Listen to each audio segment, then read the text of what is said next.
आखिर क्यों माता सती ने खुद को अग्नि में समर्पित कर दिया?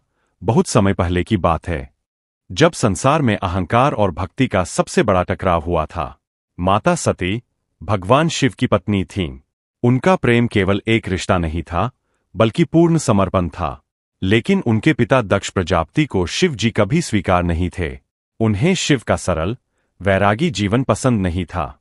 एक दिन दक्ष ने एक विशाल यज्ञ का आयोजन किया। सभी देवी देवताओं को निमंत्रण भेजा गया, लेकिन शिव और सती को जानबूझकर नहीं बुलाया गया। जब सती को यह पता चला, तो उनका मन बेचैन हो उठा। उन्होंने शिव जी से कहा कि वो अपने पिता के घर जाना चाहती है। शिव जी ने समझाया, जहां सम्मान न हो, वहां जाना उचित नहीं। लेकिन एक बेटी का दिल नहीं माना, और सती बिना निमंत्रण के ही यज्ञ में पहुंच गईं। वहां पहुंचकर उन्होंने देखा कि कोई उनका स्वागत नहीं कर रहा। चारों तरफ सन्नाटा था और लोगों की नजरों में सवाल थे। जब उन्होंने अपने पिता से पूछा कि शिव जी को क्यों नहीं बुलाया गया, तो दक्ष ने अपमानजनक शब्द कहे। ये शब्द सती के दिल को तोड़ गए। उनके लिए शिव केवल पति नहीं, उनका अस्तित्व थे। अपने ही पिता के मुख से अपने आराध्य का अपमान वो सह नहीं पाईं। आंखों में आंसू और दिल में अपार पीड़ा लेकर सती ने एक निर्णय लिया।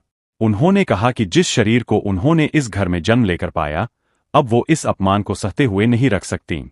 फिर उन्होंने ध्यान लगाया और अपनी योग शक्ति से अग्नि प्रज्वलित की, और उसी अग्नि में स्वयं को समर्पित कर दिया।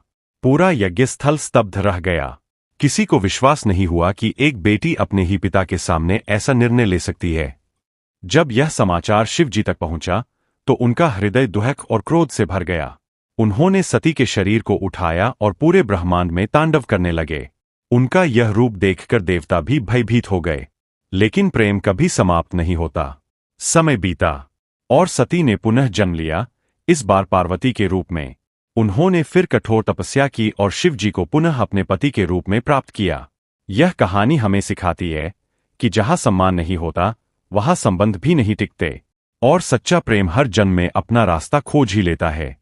अगर आप भी महादेव में विश्वास रखते हैं, तो अंत में जरूर लिखें, हर हर महादेव।